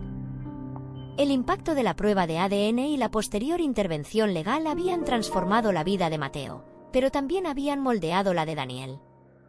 Para él, la verdad no era una amenaza, sino una herramienta para comprender los límites, la responsabilidad y el significado del cuidado real. Mientras Daniel crecía, Marta fomentaba conversaciones abiertas sobre emociones, decisiones y consecuencias. No se trataba de hablar mal de Mateo, sino de entender que las acciones de los adultos tienen efectos directos sobre la vida de los niños. Cada explicación, cada relato honesto, consolidaba en Daniel un sentido de justicia y resiliencia. A los 10 años, Daniel ya podía explicar con palabras precisas la diferencia entre padre biológico y padre presente. Podía reconocer la importancia de la responsabilidad legal de Mateo, sin confundirla con afecto genuino. Su mundo estaba equilibrado, aunque marcado por la experiencia de la separación y la exposición temprana a la verdad adulta. Lo más importante, sin embargo, era que Daniel no desarrolló resentimiento hacia su madre ni hacia Mateo. Había aprendido que la honestidad y la claridad, aunque dolorosas, eran preferibles a las mentiras cómodas. Y esa lección sería, sin saberlo, la base sobre la que construiría su vida emocional y sus futuras relaciones. Daniel se convirtió en un niño observador, empático y resiliente. Comprendió que la vida no siempre es justa, pero que se puede vivir con integridad. Cada decisión de los adultos a su alrededor, cada prueba de ADN y cada obligación legal, se transformaron en aprendizajes silenciosos sobre límites, responsabilidad y la importancia de asumir la propia verdad. En los ojos de Daniel, la historia de sus padres no era un relato de fracaso, sino un espejo que reflejaba lecciones fundamentales, que la verdad, aunque dolorosa, es liberadora, que la responsabilidad no puede delegarse y que el amor no siempre se define por la biología, sino por la constancia, la presencia y la integridad. La vida de Clara Rivas cambió para siempre después del divorcio. Ya no estaba atada a las mentiras ni a las promesas incumplidas. Cada paso que daba estaba guiado por la claridad que había cultivado durante meses de espera, de observación y de decisiones conscientes. La libertad no llegó de golpe, fue un proceso silencioso, constante, que se consolidaba con cada acción, cada elección hecha sin depender de nadie. Clara reorganizó su hogar. Cada objeto, cada espacio, estaba elegido para recordarle que su vida pertenecía únicamente a ella. No hubo dramatismo ni gestos públicos. Todo fue meticuloso, como un acto de respeto a sí misma.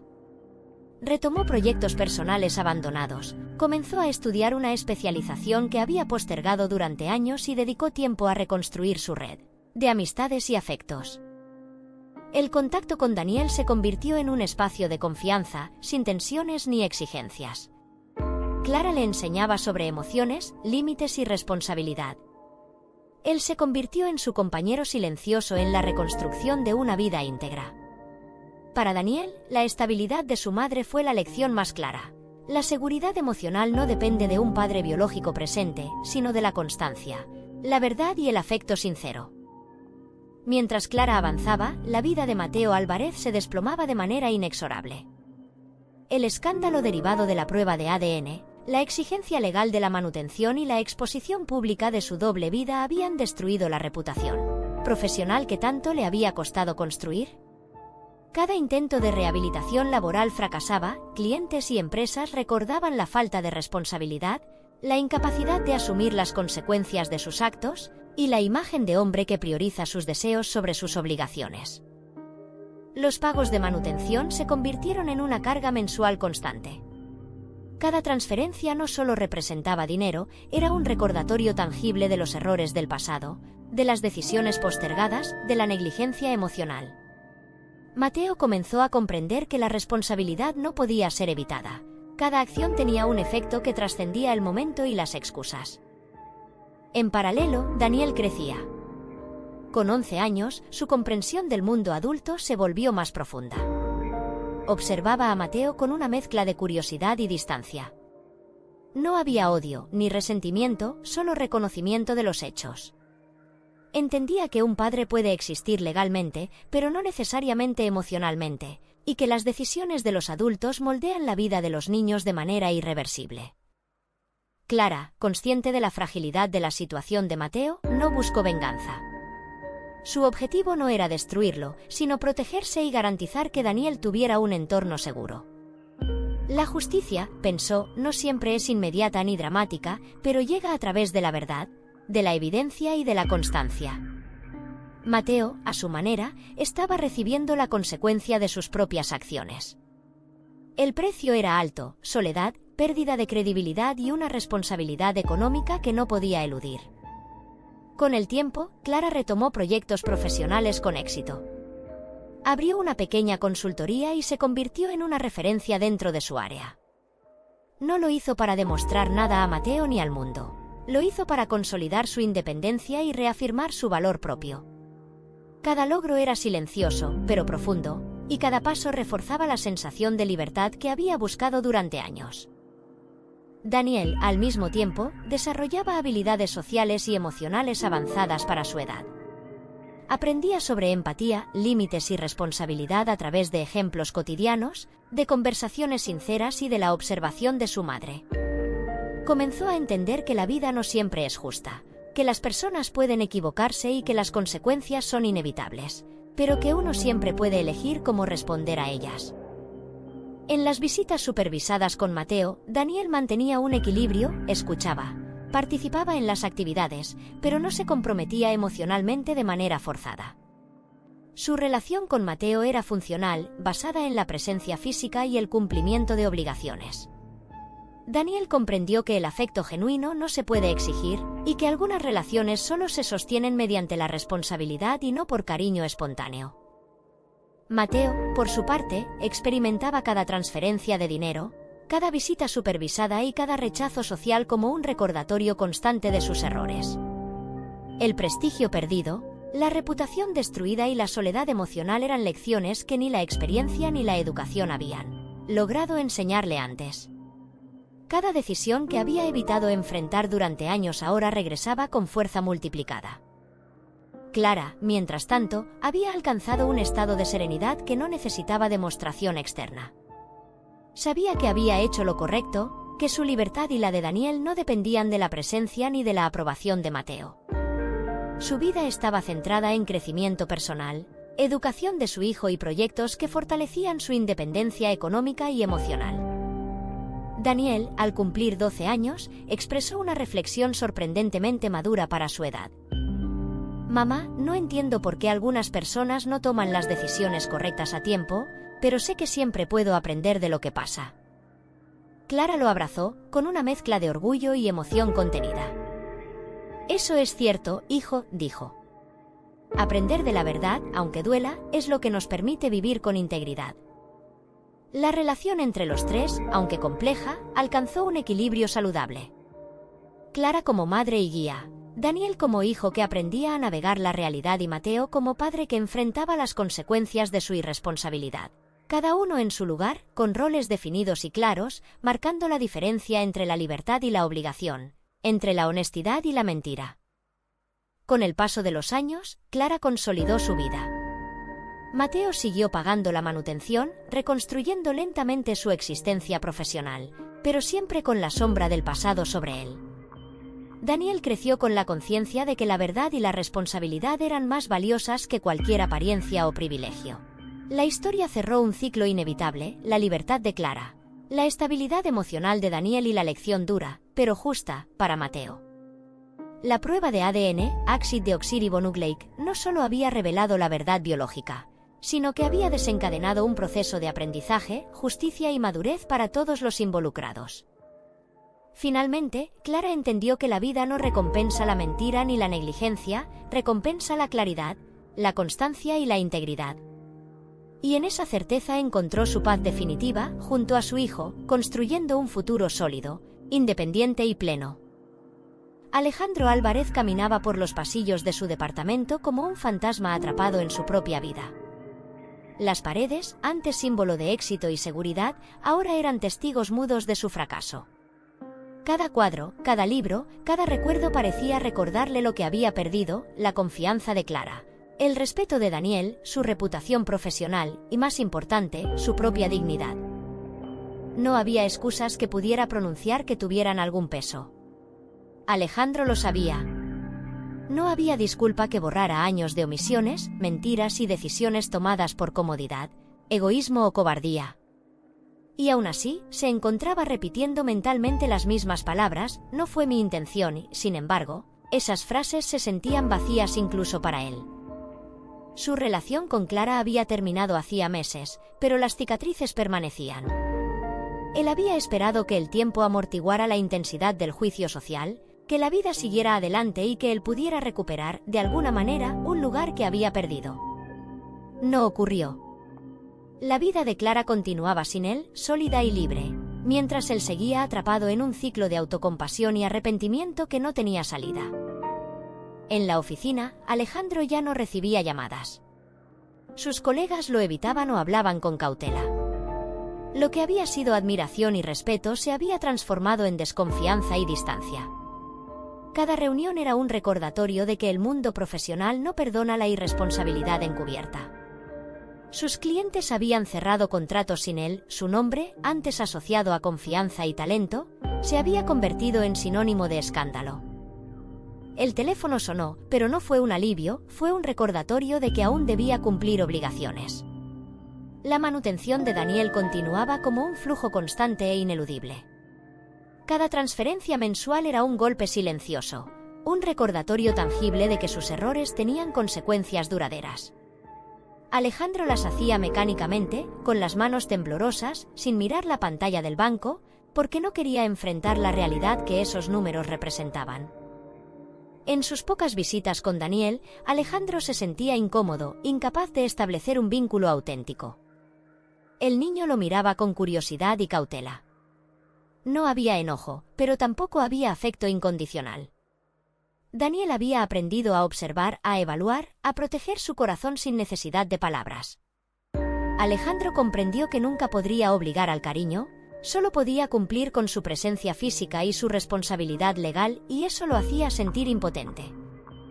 Una tarde, después de la escuela, Daniel le entregó un dibujo.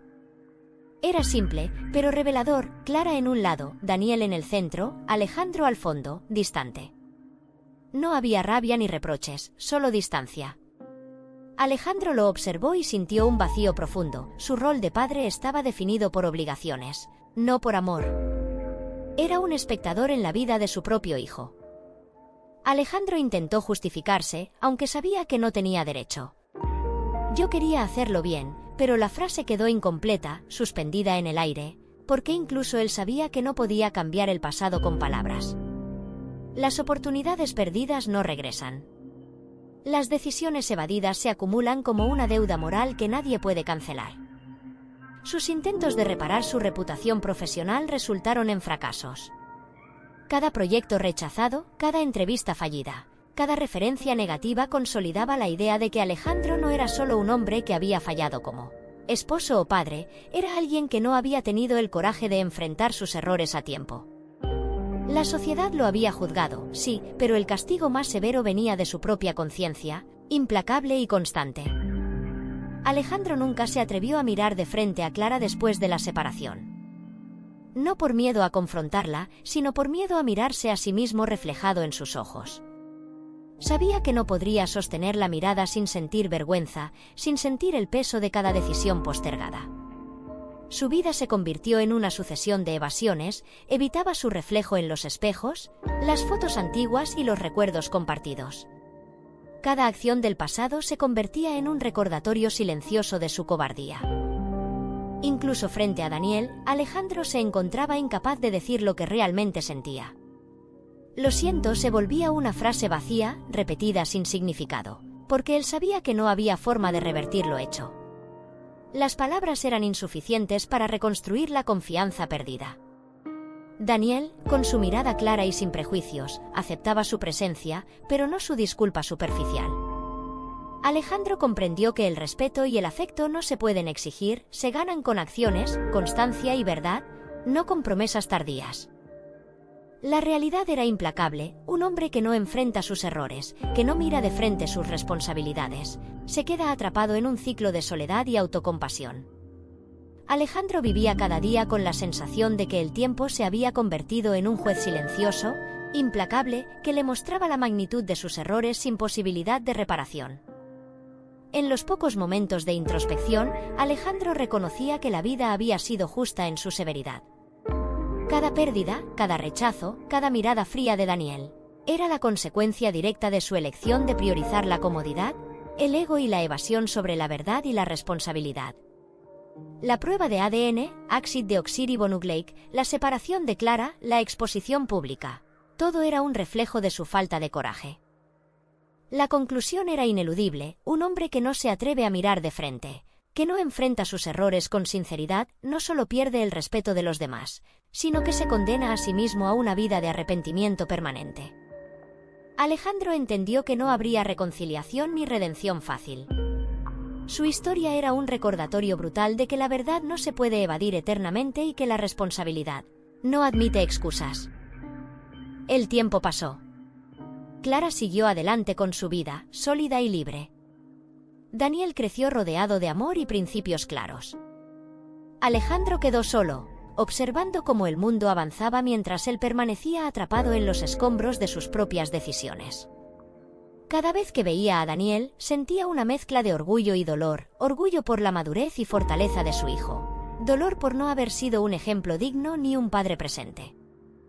Al final, Alejandro comprendió que el precio de la mentira y la evasión no se mide solo en dinero o reputación, sino en la imposibilidad de ser un hombre completo frente a quienes más importan.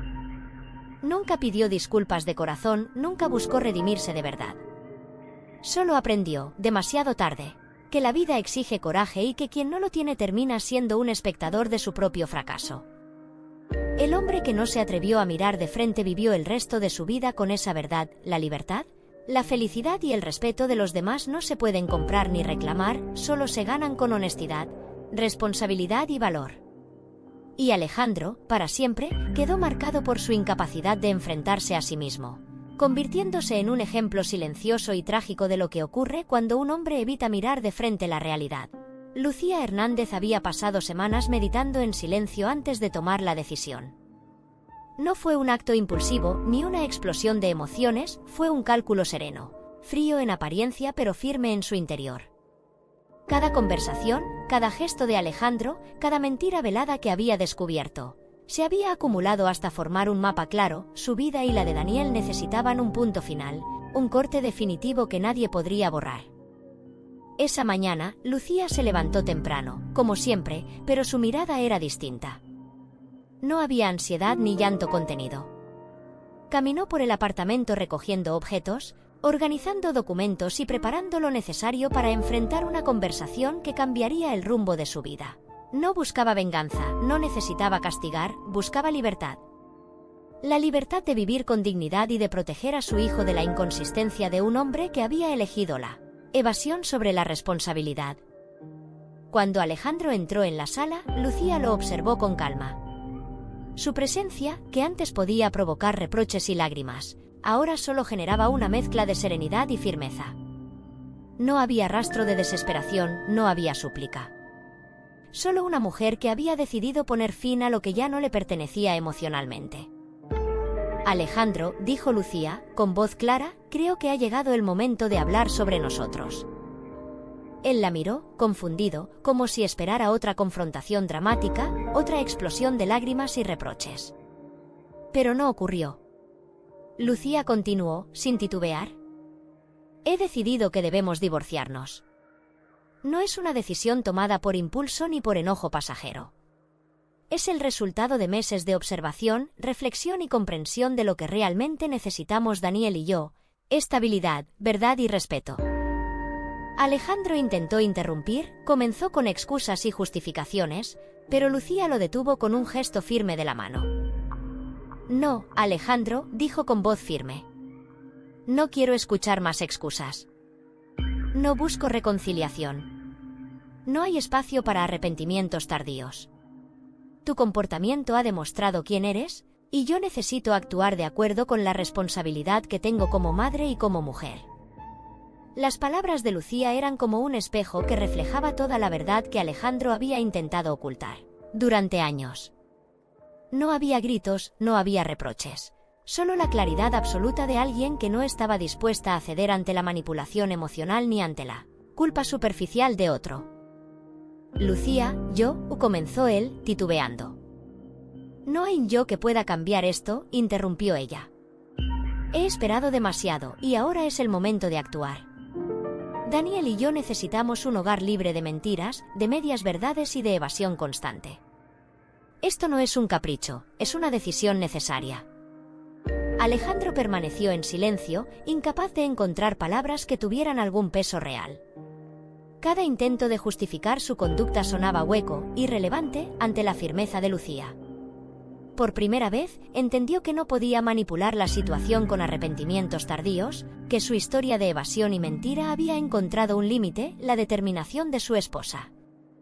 Lucía había preparado todos los documentos legales de antemano, el borrador de la demanda de divorcio, las propuestas de custodia y manutención, y una lista de acuerdos claros sobre bienes y responsabilidades compartidas.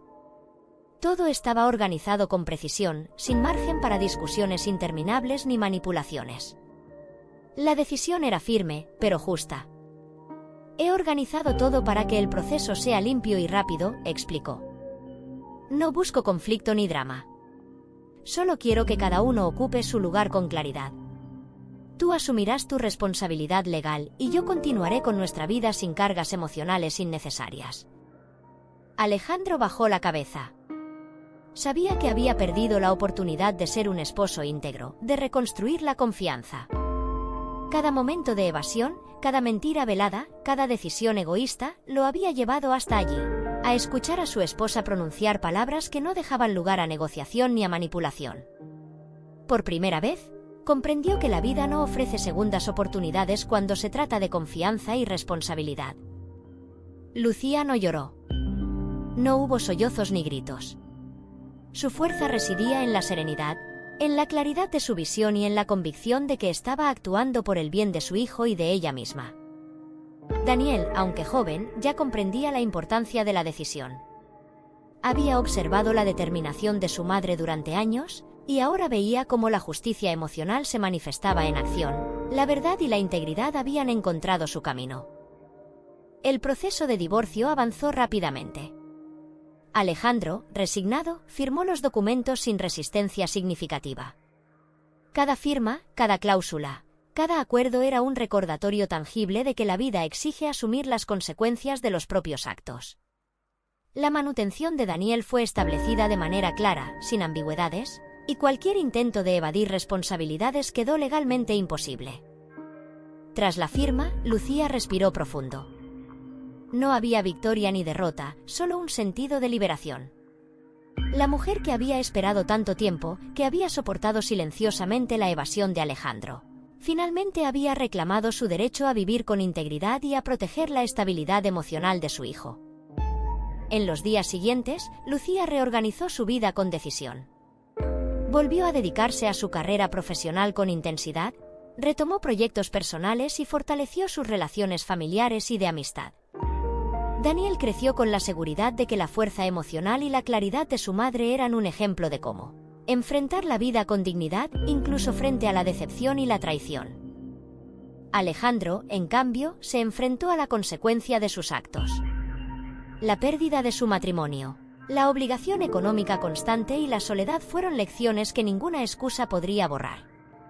Lucía había actuado sin lágrimas, sin dramatismo, pero con una firmeza que dejó a Alejandro frente al espejo de su propia responsabilidad. Un hombre que eligió evadir la verdad debía cargar con su precio. El final de la relación no fue trágico ni caótico, fue definitivo y justo. Lucía mostró que la fuerza no siempre se mide por confrontación ni por emociones desbordadas, sino por la capacidad de decidir con claridad, de actuar con integridad y de proteger lo que realmente importa. Y así, con una decisión sin lágrimas, cerró un capítulo de su vida y abrió otro, lleno de libertad, respeto y amor verdadero hacia sí misma y hacia Daniel. Mateo Álvarez despertó esa mañana con la sensación familiar de vacío y desasosiego. La rutina que antes le ofrecía seguridad y poder ahora era una cadena que lo ataba a sus errores. Cada objeto en su apartamento, cada llamada perdida, cada correo ignorado, era un recordatorio silencioso de lo que había perdido por su propia negligencia y cobardía. Desde la separación, la vida de Mateo había cambiado radicalmente. La exposición de su doble vida y la confirmación de su paternidad mediante la prueba de ADN, ácido deoxirribonucleico, habían destruido la reputación que había construido durante años. Los clientes habían cerrado contratos, las empresas habían retirado ofertas, y los colegas que antes lo admiraban ahora lo miraban con desconfianza. Cada reunión laboral era un recordatorio de que la confianza, una vez rota, es casi imposible de reconstruir. El golpe financiero fue otro aspecto de su caída. Las obligaciones de manutención de Daniel se convirtieron en un flujo constante de pagos ineludibles. Cada transferencia mensual era un recordatorio tangible de que las decisiones postergadas tienen consecuencias que nadie puede eludir. Mateo sentía que el dinero no solo se iba de su cuenta, sino que cada cifra simbolizaba un fracaso personal, un error que no podía enmendar. Sus intentos de rehacer su carrera resultaron infructuosos. Cada entrevista de trabajo terminaba con un rechazo, cada proyecto que intentaba recuperar era vetado por reputación dañada, y cada esfuerzo parecía reforzar la percepción de que no podía confiarse en él. Lo que antes era prestigio y autoridad ahora se había convertido en desconfianza y distancia. Mateo comprendió, de manera dolorosa, que no solo había perdido a su familia, sino también su lugar en el mundo profesional. Socialmente, la situación era igual de desoladora. Los amigos que alguna vez lo admiraban comenzaron a alejarse, y las redes de contacto que había tejido con esfuerzo se habían debilitado hasta casi desaparecer. Cada conversación que intentaba mantener con antiguos conocidos se volvía incómoda, llena de silencios y miradas que reflejaban juicio. Mateo sentía que la soledad lo envolvía como un manto oscuro, y que cada intento de explicar su versión de los hechos era inútil frente a la evidencia y la verdad que Clara había llevado a la luz. El aspecto emocional era quizás el más devastador. Mateo se enfrentaba diariamente al peso de la culpa y al reconocimiento de que había sido un padre ausente, un esposo negligente y un hombre incapaz de mirar de frente sus responsabilidades. Cada visita con Daniel, supervisada y limitada por decisión de Clara, le recordaba que el afecto no puede comprarse ni exigirse. Su hijo lo miraba con respeto, pero no con cariño incondicional. Daniel había aprendido a proteger su corazón y a establecer límites, y Mateo no podía revertir eso. En las pocas ocasiones en que intentaba acercarse emocionalmente, Mateo se encontraba con barreras invisibles. Daniel escuchaba, participaba en las actividades, pero mantenía una distancia que Alejandro, Mateo, no podía superar. Era un recordatorio constante de que la ausencia, las mentiras y la evasión emocional dejan cicatrices profundas, y que la reparación requiere mucho más que palabras tardías. La vida diaria de Mateo se convirtió en un ejercicio constante de autocompasión y resignación. Cada día era un reflejo de su incapacidad de enfrentar la verdad, y cada noche un momento de introspección dolorosa en la que reconocía que las decisiones tomadas por comodidad y miedo al conflicto habían definido su destino. Su orgullo, su ego y su deseo de evitar confrontaciones lo habían llevado a la soledad y al desprestigio. A nivel profesional, los intentos de recuperar clientes y proyectos resultaban infructuosos. Las empresas recordaban la negligencia y la falta de integridad que había quedado al descubierto durante el escándalo. Cada carta de rechazo, cada correo ignorado, cada puerta cerrada era un recordatorio de que la confianza se pierde una vez, y recuperarla es un proceso que requiere coherencia, honestidad y responsabilidad, valores que Mateo había abandonado demasiado tiempo. Incluso dentro de su propia familia extendida, Mateo enfrentaba la distancia emocional. Sus padres y hermanos, que antes confiaban en su juicio y admiraban su capacidad profesional, ahora lo miraban con desaprobación. Las reuniones familiares eran tensas, llenas de silencios incómodos y preguntas que no podían responderse con excusas. Mateo entendió que no podía revertir años de evasión emocional y de decisiones irresponsables. Con el tiempo, Mateo intentó reflexionar sobre la causa de su caída. Se dio cuenta de que la vida no ofrece segundas oportunidades cuando se trata de confianza y responsabilidad. Su incapacidad para mirar de frente sus errores, para enfrentar la verdad y actuar con integridad, lo había colocado en una posición de vulnerabilidad absoluta, social, profesional y emocional. Cada consecuencia que sufría era directa, justa y proporcional a sus actos. La comprensión de sus errores lo acompañaba día y noche. Cada reflexión sobre Daniel, cada recuerdo de Clara y cada decisión pasada se transformaban en lecciones dolorosas, pero inevitables. Mateo comprendió que el precio de la evasión, de la mentira y de la irresponsabilidad no se medía solo en dinero o reputación, sino en la imposibilidad de reconstruir relaciones fundamentales y en la soledad emocional que ahora definía su existencia. Al final, Mateo vivió sus días con la sensación constante de que había sido un hombre incapaz de enfrentar la verdad. La vida le mostró que la integridad, la responsabilidad y la honestidad no son opcionales. Son indispensables para mantener relaciones, reputación y paz interior. Cada fallo en esos aspectos tiene consecuencias irreversibles, y él era la prueba viviente de ello. Aunque no hubo violencia ni confrontación dramática, las consecuencias fueron más severas que cualquier castigo externo. Mateo perdió la confianza de su hijo, el respeto de su exesposa y la reputación profesional que tanto esfuerzo le había costado construir.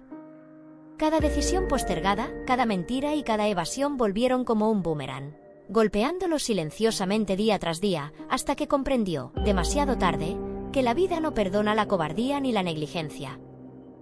El hombre que no se atrevió a mirar de frente pagó un precio total: soledad, pérdida y la amarga lección de que las consecuencias de nuestros actos siempre nos alcanzan. Mateo, a partir de ese momento, se convirtió en un ejemplo vivo de que la evasión y la irresponsabilidad, aunque aparentemente cómodas en el corto plazo, tienen un costo que ningún dinero, excusa o arrepentimiento tardío puede compensar. Lucía Hernández despertó una mañana con la sensación de paz que no había conocido en años. La luz del sol entraba suavemente por las ventanas de su apartamento, iluminando cada rincón ordenado y armonioso. No había prisas, no había sombras del pasado que la persiguieran, solo la certeza de que había tomado las decisiones correctas y de que su vida, por fin, le pertenecía. Daniel, su hijo, ya se había levantado y desayunaba tranquilamente en la cocina. Su risa resonaba por el departamento mientras hablaba con Lucía sobre su proyecto escolar. Para Lucía, cada sonrisa, cada palabra y cada gesto de Daniel eran un recordatorio del éxito más grande que había logrado: criar a un hijo íntegro y feliz, incluso frente a las dificultades que habían vivido. Tras el divorcio de Alejandro, Lucía había enfocado todas sus energías en construir un hogar seguro y estable. No se trataba solo de un espacio físico, se trataba de un entorno emocional, de hábitos y rutinas que fortalecieran la confianza, el respeto y la autonomía de Daniel. Cada decisión estaba pensada para ofrecerle a su hijo un ejemplo de cómo vivir con dignidad, integridad y alegría. El trabajo de Lucía también floreció. Había retomado proyectos que había dejado pendientes durante años y abrió su propia consultoría, enfocada en desarrollo personal y bienestar. La independencia económica no era solo un logro profesional, sino un símbolo de su capacidad para sostenerse a sí misma y a su hijo, sin depender de nadie que no estuviera dispuesto a asumir su responsabilidad. Sus clientes la admiraban no solo por su profesionalismo, sino también por su fortaleza, su ética y su empatía. Lucía se convirtió en referente en su área, demostrando que la integridad y la dedicación siempre dan frutos. Daniel creció en un ambiente lleno de amor, pero también de disciplina y respeto. Lucía le enseñó que la vida no siempre es justa, que las personas pueden cometer errores y que las decisiones tienen consecuencias. Pero también le mostró que con honestidad, esfuerzo y determinación se puede construir un camino sólido y pleno. Daniel aprendió a valorar la verdad, a comunicar sus emociones y a respetar a los demás, entendiendo que la felicidad no depende de evitar dificultades, sino de enfrentarlas con madurez. Durante los años siguientes, madre e hijo desarrollaron una rutina armoniosa. Las tardes estaban llenas de lectura, proyectos creativos y paseos al parque. Los fines de semana, Lucía dedicaba tiempo a enseñar a Daniel sobre responsabilidad financiera, planificación y metas personales, reforzando su confianza y autonomía. Cada conversación era una oportunidad para sembrar valores que le permitirían enfrentar la vida con claridad y seguridad. Lucía también recuperó relaciones personales que había descuidado durante años de conflictos y tensiones. Sus amistades se fortalecieron y construyó una red de apoyo que no solo la acompañaba en lo emocional, sino también en lo práctico. Las cenas con amigos y familiares eran momentos de alegría y celebración, donde la confianza, la sinceridad y la calidez humana predominaban. Un día, mientras Daniel compartía sus logros escolares, Lucía se sorprendió al escuchar las palabras de su hijo. «Mamá, gracias por enseñarme a ser fuerte y a tomar decisiones correctas. Ahora entiendo que la felicidad se construye con esfuerzo, no con suerte». Lucía lo abrazó, con lágrimas silenciosas de orgullo y satisfacción. Había logrado algo mucho más valioso que el éxito profesional o la estabilidad económica. Había cultivado un hijo con valores sólidos, capaz de enfrentar la vida con inteligencia emocional y confianza. El tiempo pasó y Daniel se convirtió en un adolescente seguro de sí mismo. Sus logros académicos y deportivos eran notables, pero lo más importante para Lucía era la madurez emocional que mostraba. Daniel sabía cómo establecer límites, cómo expresar sus emociones y cómo tomar decisiones responsables. Cada gesto de independencia y cada acto de bondad hacia los demás reflejaban la educación y el ejemplo que Lucía le había brindado. Lucía, por su parte, disfrutaba de su independencia. Había aprendido a valorar la libertad de decidir, la capacidad de organizar su vida según sus principios y la satisfacción de ver que su hijo prosperaba en un ambiente seguro y lleno de afecto.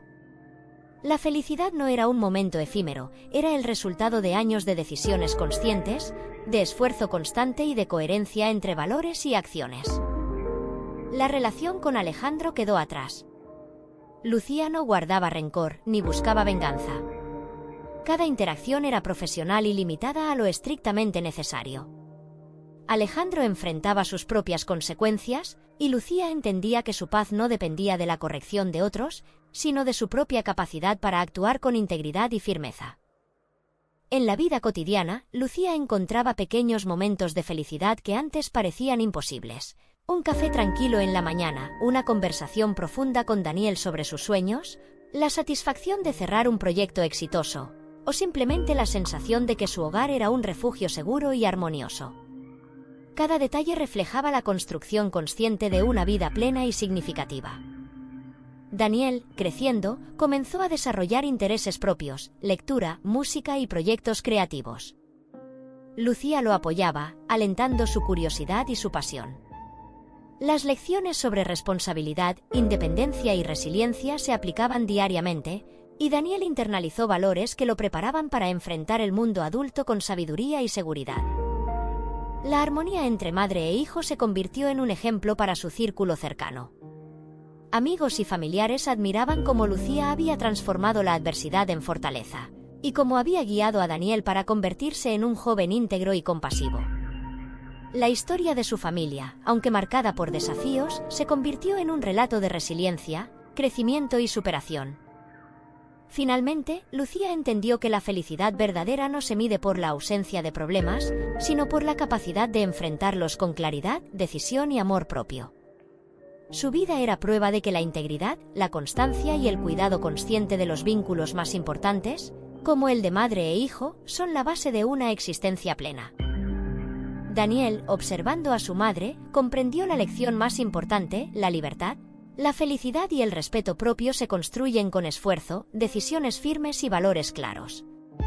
La vida podía presentar dificultades, pero con determinación y coherencia era posible no solo sobrevivir, sino prosperar y ser verdaderamente feliz. En la serenidad de su hogar, Lucía y Daniel disfrutaban de su presente y miraban al futuro con esperanza y confianza. La adversidad los había fortalecido, las decisiones correctas los habían guiado y la vida les ofrecía, finalmente, la recompensa más valiosa, una felicidad construida con esfuerzo, amor y verdad.